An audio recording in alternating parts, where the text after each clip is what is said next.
Viewers, thank you very much for watching this video cast. Thank you for visiting our website, Sahwira Financial Services. My name is Dr. Charlie. I'm a senior consultant here. And thank you also if you're watching this through our YouTube channel. Thank you as well if you are watching this through our Facebook handle.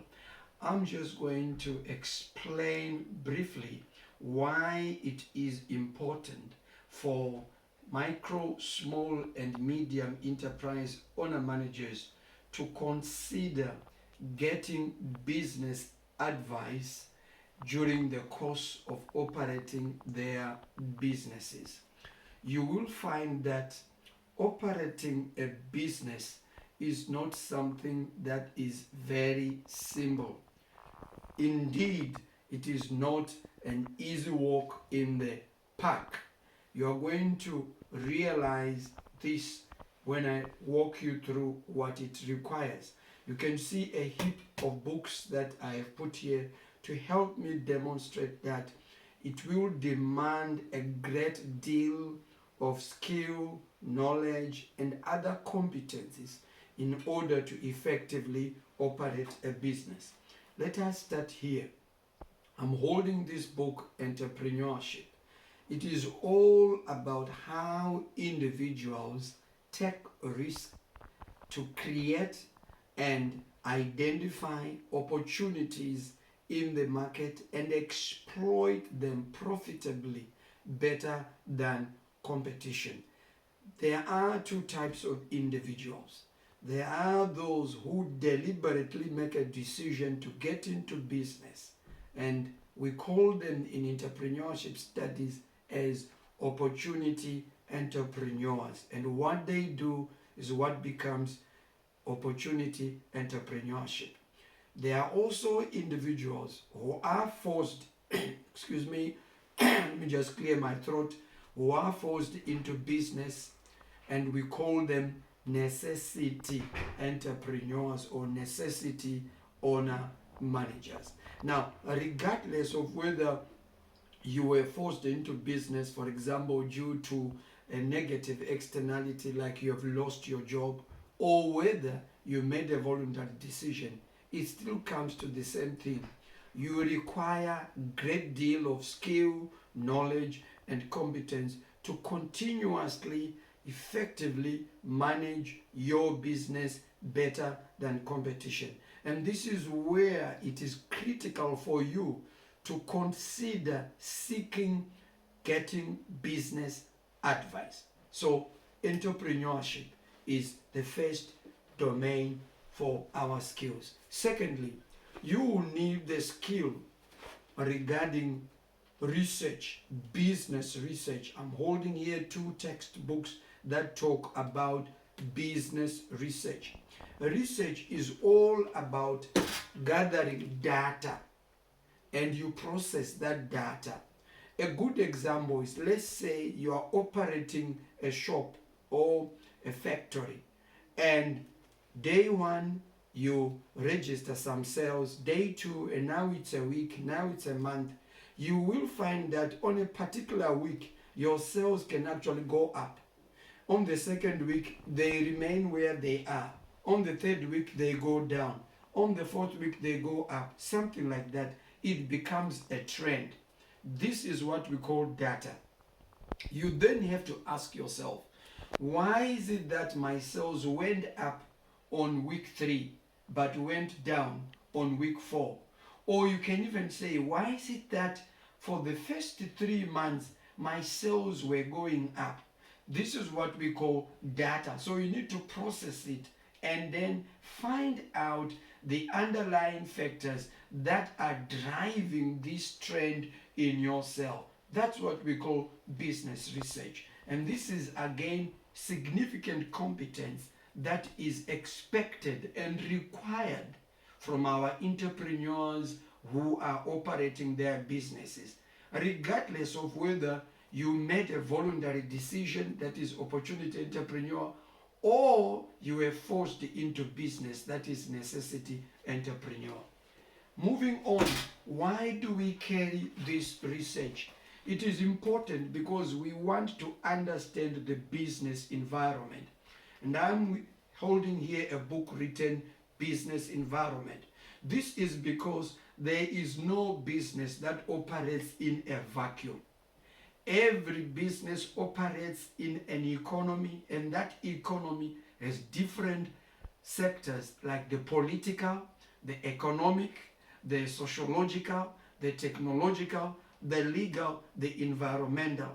And in all these sectors, there are different factors that always impresses upon your business different influences. Therefore, you need to understand the business environment. And this is why you have to do a business research so that you understand the factors at play. Why do you do this? So that you identify the inherent opportunities in the business environment, or you create the opportunities in the business environment. At the same time, it will also help you to identify the potential threats to your business which are prevailing in the business environment.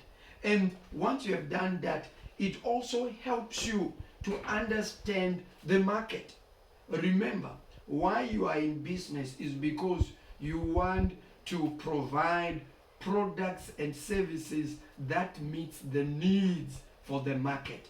And when I'm talking about the market, I'm referring here to the buyer. Usually the word market also translates significantly to the word buyer. That's why you hear people say, my market is not responding very well to my price. We are not talking of a physical place where you go and buy goods and services. Of course, that's also a market, a physical place. But mind you, a market also refers to your mind, because in the mind of the buyer, you and I are always buyer. Every individual is a buyer, but not all of us are sellers. So just role play what you do as a buyer. When you watch an advert over television, it could be an advert from company A, an advert from company B, an advert from company C. What do you usually do? You begin to indulge into this discourse or discussion where you say, product from company A, I like it, but the price is too high. Product from company B, the quality, yes, but I like the pricing. So you begin to have this discussion, this debate in your mind. So in other words, your mind again is a market. So where does the market exist? The market exists in the mind of the buyer. As the buyer interacts with different product and service offerings, it is already a market where they are now able to do that exchange. And if they are happy, then they can dig their hand in the pocket, pull out a dollar bill or a £5 or a £20 note, and then there they are, they can purchase your product. So that's why it's important to do the research, because you want to understand consumer behavior. Why is it that the customers or the consumers are behaving in the way they are behaving, buying certain quantities at a certain period or based on a certain price? So all this again is the competence that is expected from any entrepreneur, whether you are forced into business or you made a voluntary decision. Once you have done that, the next thing is to put all this into what we call corporate strategy or your business strategy, or for lack of a better term, or to simplify it, your business plan, which is more common with most people, a business plan. So you need to say, I have gathered all this data. What does it entail, or what does it entail for me? Usually the first part is to ask yourself, where am I right now in terms of business? If you are somebody who has just started your business, then you don't have a previous history, you don't have historical trends. But if this is your third year in business, you can reflect and say, these are my past records in terms of business performance. So where am I coming from and where am I now? Then you can ask the next question, where do I intend to be in the next maybe 3 months, 3 years, 1 year, 5 years, 10 years. As you are setting these milestones, it helps you then to come up with your strategic vision, mission, objectives, and goals. For example, it could be your vision is leadership in innovation, entrepreneurship, and SMEs, which is actually our vision. And then you can tell us your mission, what products and services do you want to specialize in, given the research which you have just done. So this is all about corporate strategy. And again, that's a competence that is demanded on every entrepreneur and SME owner manager. Then I'm holding here books which talk about human resources management. You can see this is people resourcing, HRM in practice. So most entrepreneurs, when they start their businesses, they tend to operate the businesses alone. Some can go for the first year and then begin to recruit in the second year. Some will never recruit throughout their entrepreneurial journey. But the point is, at that time that you consider recruiting, then again, we demand this competence from you. The competence to be able to order the work environment, the competence to be able to order a positive, conducive working environment that helps you to better exploit the productive capacities of your employees. Are you a good people manager? It's one thing to own the company, but it's another thing to be a good people manager, somebody who is a good leader. So again, these are the competencies. And once people join your company, it becomes an organization. Why do we say it's an organization? On your own, we can still say, there's an organization, but it's not really in its full context because you are the only person. So when we say an organization, we are referring now to a group of people. But it's not just a group.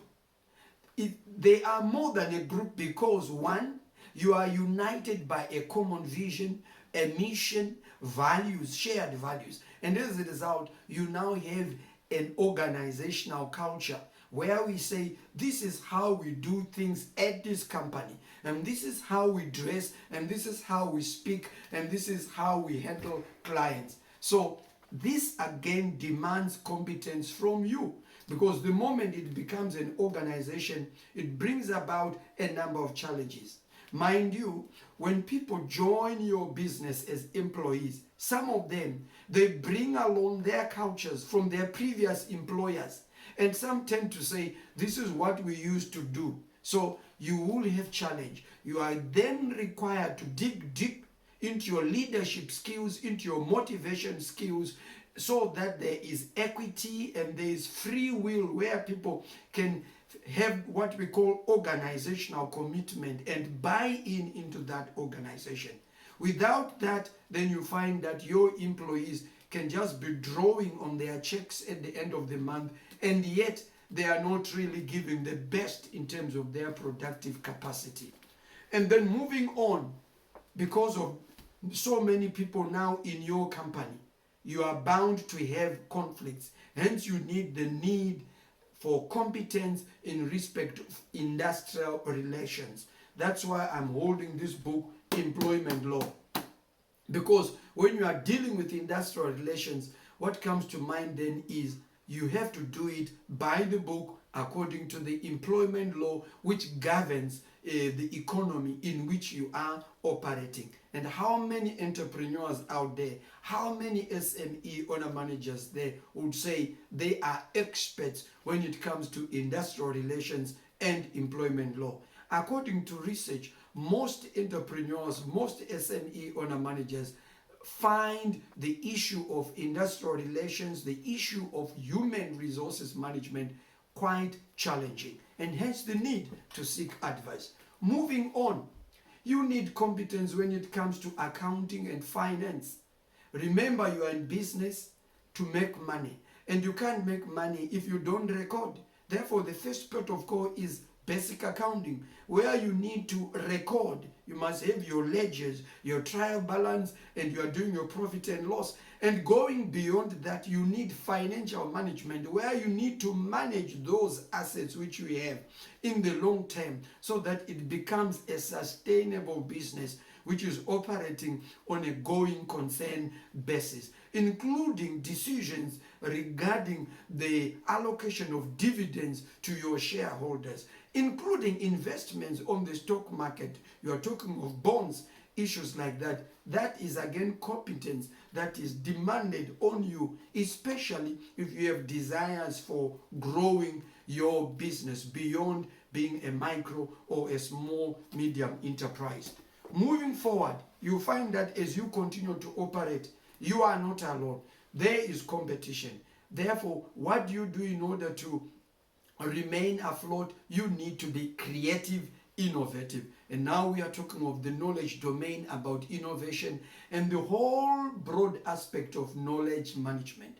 What tends to happen is that from day number one, that any individual, any entrepreneur embarks on business, they make series of mistakes. But as they continue in business, they build up in their experience. And what is also happening is they involuntarily or voluntarily actually open what we call a knowledge bank, where you are always depositing your experiences.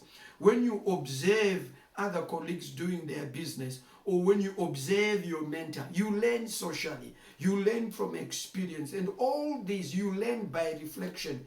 All this builds up the knowledge bank. So the question is, do you have an effective knowledge management system in your business as you are operating it? Because you need a vibrant knowledge bank upon which you can always rely and draw on effective strategies to move on.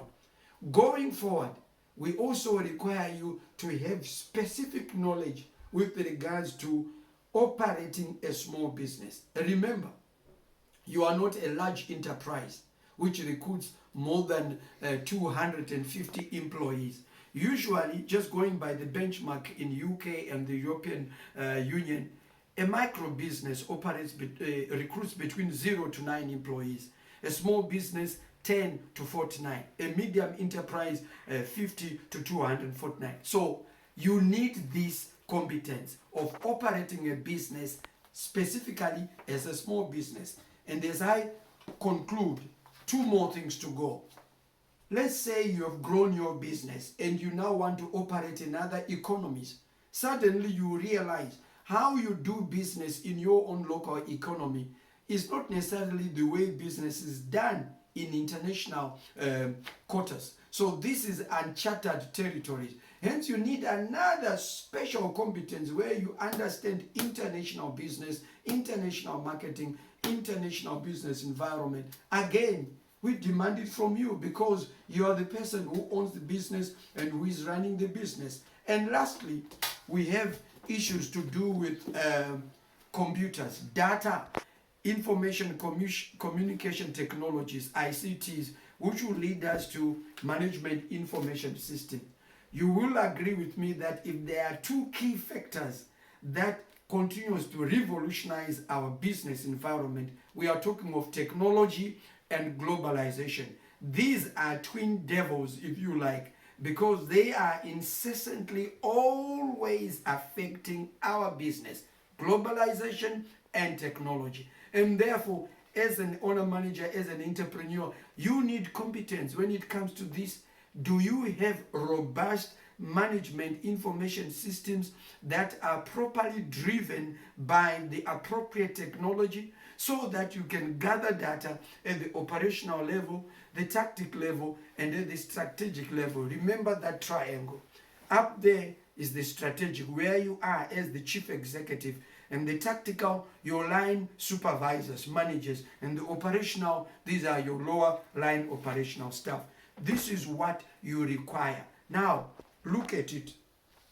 How many of us would say as individual, they possess all this knowledge? I have not even touched on change management. I have not even touched on economics. I have not even touched on the subject of public relations, stakeholder management, politics. There is so much knowledge that is required to be known, for which you need to always draw pieces together as you operate a business.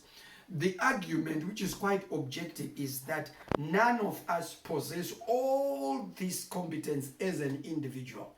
And this is why I am saying entrepreneurs for small and medium enterprises, you need to consider getting advice time and again during the course of operating your business. I'll tell you why large enterprises tend to have an advantage. Because they have a better financial base, they have the financial muscles. Large enterprises tend to recruit the required expertise. This is why if you walk into a large business right now, they have a distinct department for human resources management, which is headed by a professional expertise who knows everything to do with human resource management, talent management, human resource capital, including the information technology that goes together with the latest management of human resource. They also have an IT expert not just in maintenance of the computer, but even in cyber warfare. And then you also look at economists. They can recruit an economist, they can recruit a chartered accountant. But let's come to our micro entrepreneur. How many micro entrepreneurs out there are able to recruit all this expertise? It's very difficult. Usually, micro entrepreneurs, small business entrepreneurs, usually the business revolves around their expertise. And this is normally what happens. If somebody was a banker, then usually they tend to say, let me start a microfinance. If somebody was a mechanic, let me start an automobile company, a garage. If somebody was a computer guru, let me start computer software. So you have a few key competencies, meaning the rest you don't know. And this is why it is critical for you to consider seeking advice. But of course, I'm not saying get advice from whosoever. You need to get advice from bona fide business advisors, management consultants. And we pride ourselves as Sahwira Financial Services in providing business advisory services to our SMEs. And these are the areas that we specialize.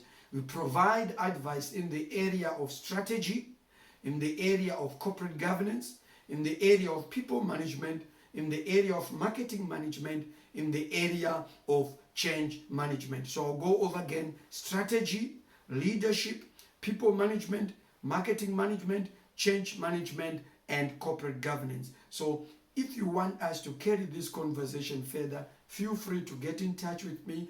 Our details are right there on the website. And what we normally do is we'll take about 1 hour to 4 hours where we give you an opportunity to tell us your story, so that as you narrate, we get to understand who you are, where you're coming from, and then we can contextualize our business advice to fit your exact needs. One thing about us is that we believe that entrepreneurs are not just in business for the sake of it, but business is a means for them to achieve greater personal goals. And hence, we prioritize to place your aspired life end goals at the center